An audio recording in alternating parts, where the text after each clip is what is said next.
Bonjour à tous, bienvenue dans Direct Santé, votre rendez-vous dédié à la santé et au bien-être de toute la famille.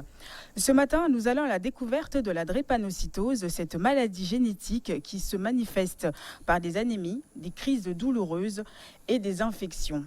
Donc la drépanocytose, cette maladie héréditaire liée à une anomalie de l'hémoglobine, cette maladie génétique est la plus répandue dans la région de l'Afrique africaine de l'OMS. Donc là, qu'est-ce que c'est que la drépanocytose? Comment se transmet-elle? Explication avec notre invité, Dr Fessal, spécialiste de la drépanocytose. Bonjour, Dr Fessal. Bonjour, ici. Comment allez-vous ce matin? Très bien, vous-même. Merci d'être avec nous ce matin sur ce plateau, comme tous les autres fois. Ça fait toujours plaisir de partager ce plateau avec vous. Donc on a parlé, j'ai expliqué un petit peu en long et en large, qu'est-ce que c'est que la drépanocytose, comment se transmet cette maladie. Donc expliquez-nous un petit peu, qu'est-ce que c'est? On l'appelle aussi l'hématie, c'est bien ça? Oui. Communément, on s'est appelé l'hématie, la drépanocytose. Oui. Donc, la drépanocytose, c'est une maladie génétique. D'accord, elle est génétique parce que l'anomalie mère est un défaut sur un gène. Et ensuite, elle est héréditaire. Donc, elle peut se transmettre d'un père à un fils ou d'une mère à un fils. D'accord. D'accord. Donc, en gros, c'est une maladie génétique et héréditaire qui est due, tel que je l'ai dit, à une mutation sur un gène. Et ce gène est responsable ou intervient dans la synthèse de ce qu'on appelle l'hémoglobine. Et l'hémoglobine, qu'est-ce que c'est?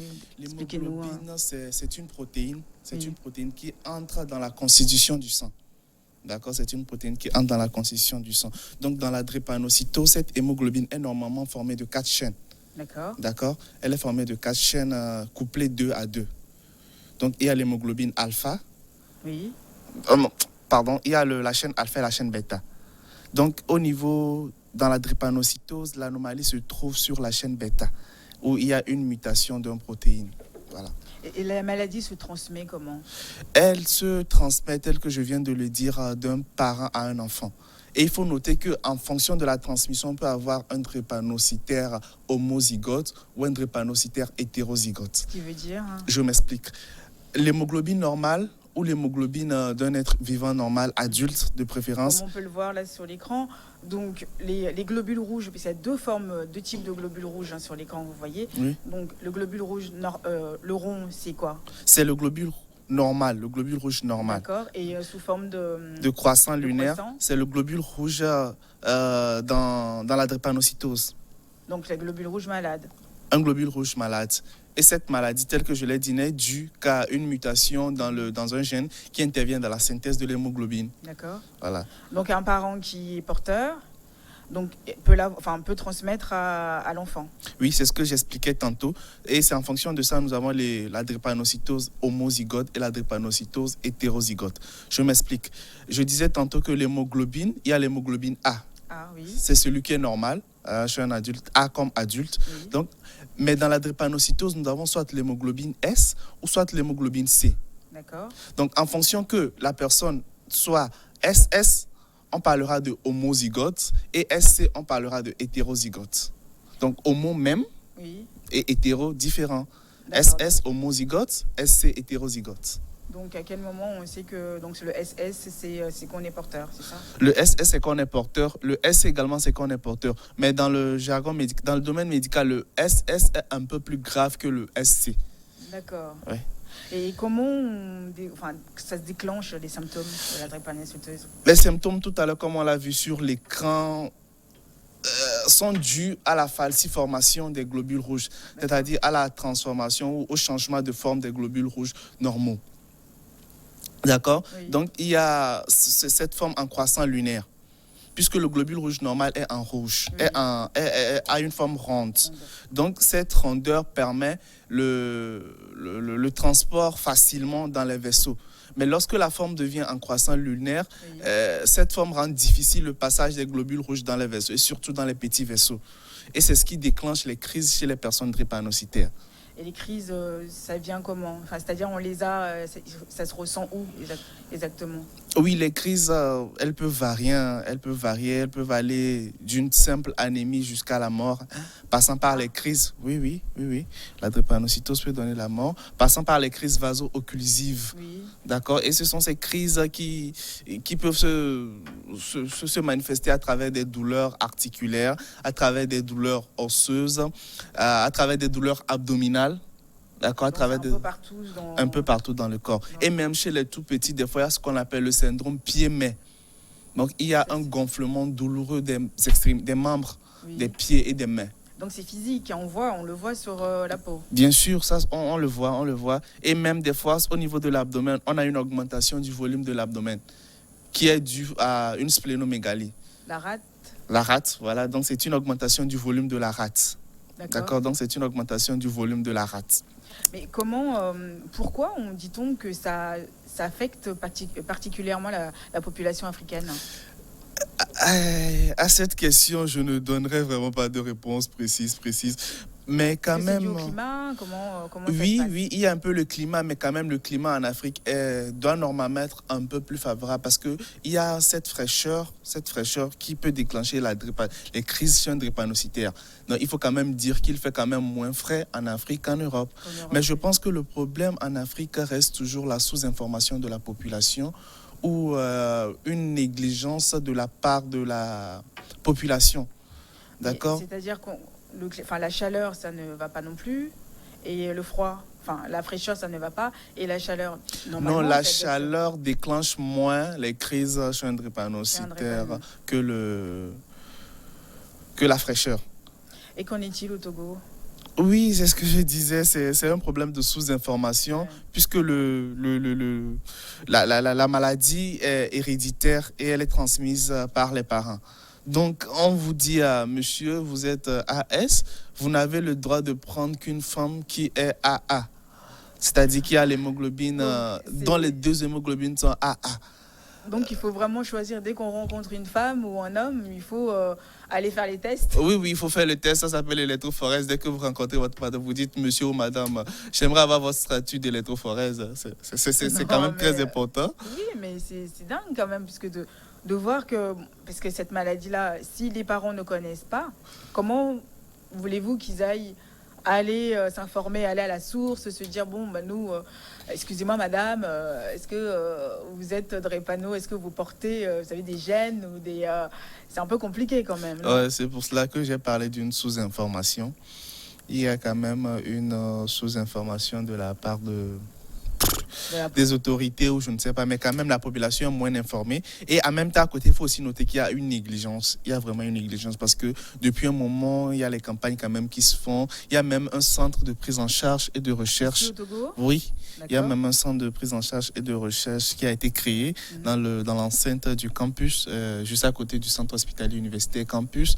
Donc voilà, il y a quand même le gouvernement aussi qui fait des efforts pour éviter... Et comment est traitée cette maladie? Est-ce que ça se guérit?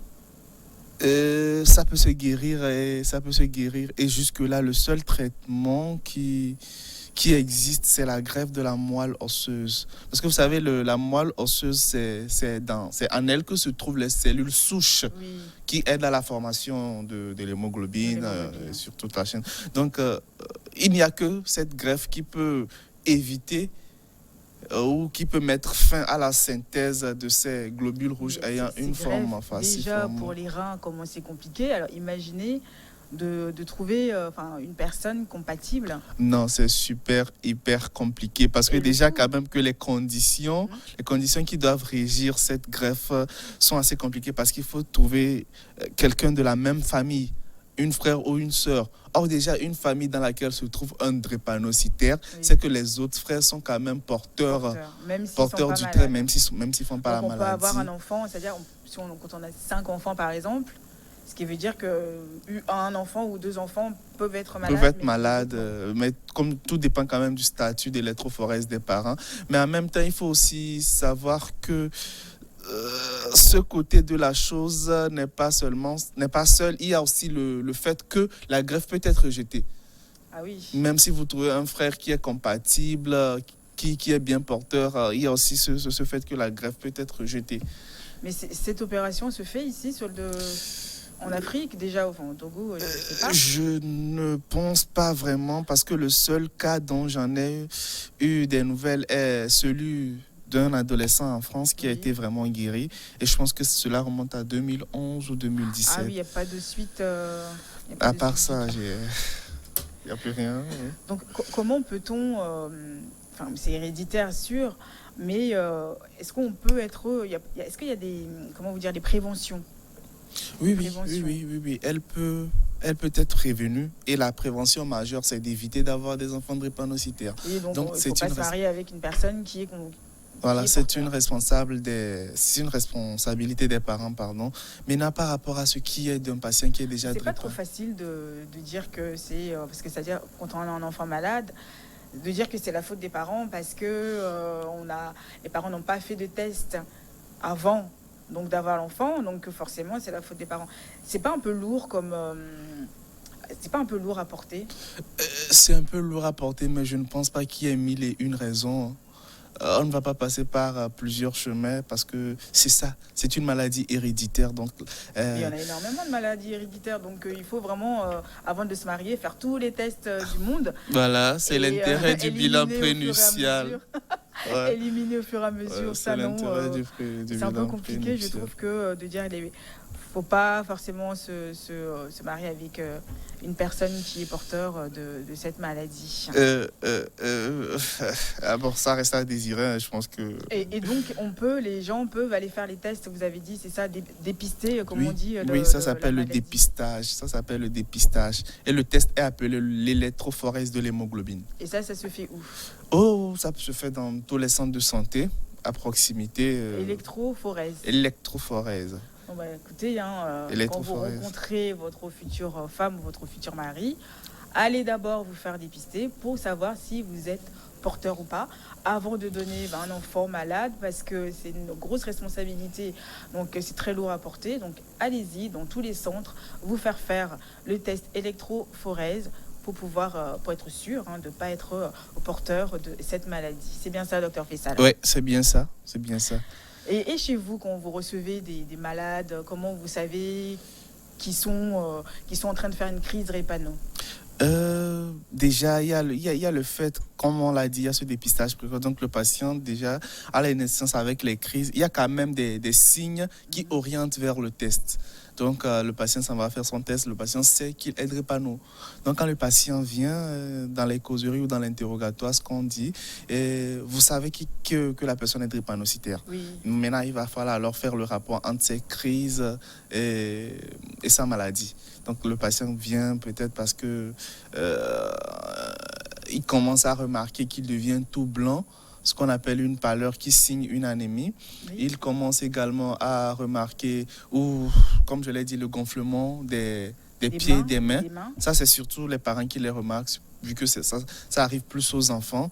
Et le patient vient parce qu'il a mal aux articulations, oui, parce qu'il a mal aux membres, parce qu'il a mal à l'abdomen, parce que l'abdomen prend du volume à cause de la splénomégalie. Oula. Oui. C'est des noms un peu compliqués. Oui, la splénomégalie, c'est juste une augmentation du volume de la rate. De la rate. Oui, vous savez, la rate, c'est cet organe qui intervient dans la destruction des globules rouges, surtout s'il semble être anormaux. Donc, il faut tâter la rate assez souvent pour savoir... Donc, dès que la rate gonfle, il faut aller consulter. Il faut toujours consulter ou demander l'avis d'un spécialiste de la santé. Mais est-ce qu'il y a des médicaments qui calment? Bien sûr. Qui calment avant d'arriver avant d'arriver à l'hôpital? Bien sûr, puisque ces patients déjà eux-mêmes se savent drépanocytaires, tel que je l'ai dit. Donc il y a une supplémentation en fer acide folique déjà pour l'anémie, et il y a également ces médicaments antidouleurs qu'on appelle les antalgiques qui ne manquent pas souvent. Donc le patient les prend quand même lorsque la douleur devient atroce avant d'arriver à l'hôpital. Docteur Faisal, on va marquer juste un temps de pause. On revient après le Flash Info.